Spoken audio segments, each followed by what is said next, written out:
Chicken pulao చేస్తున్నా. First అయితే basmati rice గుప్పెడు తీసుకున్నా, మిగతావి నార్మల్ రైసే తీసుకున్నా. ఎందుకో లాస్ట్ టైం చేసినప్పుడు బాస్మతి రైస్ తోనే చేశాను, అస్సలు టేస్ట్ బాగాలేదు, మొత్తం పడేసాము. కొందరు బాస్మతి రైస్ తోనే చేస్తారు బిర్యానీ, అదైతే నేను కూడా ట్రై చేశాను కదా, అస్సలు టేస్టే బాగాలేదు, తినడానికి అవ్వట్లేదు మాకైతే. మా హస్బెండ్ కి ఎవరు ఈ పాయసం పంపించారు, చూడడానికి చాలా బాగుంది కలర్ఫుల్ గా. తిన్నప్పుడు టేస్ట్ బాగానే ఉంది, కానీ ఇంకా తర్వాత కడుపు నొప్పి లేచింది. స్వీట్ అంటే ఇంకా మనకు ముందే ఇష్టం కదా, ఇంకా ఏం ఆలోచించకుండా తినేసా. తర్వాత తినకన్నా ఉన్నా బాగుండు అనిపించేసింది.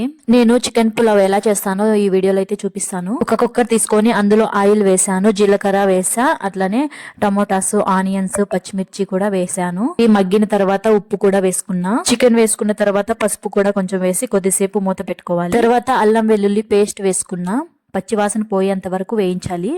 నెక్స్ట్ ధనియాల పొడి, చికెన్ మసాలా, గరం మసాలా, బిర్యానీ మసాలా కూడా వేసుకున్నా లాస్ట్ లో. పెరుగు వేసుకున్న తర్వాత రైస్ కూడా వేసుకొని మెల్లగా కలపాలి. సరిపోయేంత వాటర్ వేసుకొని ఇంకా కుక్కర్ మూత అయితే పెట్టుకోవాలి. ఒక 20 minutes అట్లా తర్వాత బిర్యానీ అయితే రెడీ అయిపోతుంది. సబ్స్క్రైబ్ చేసుకోండి.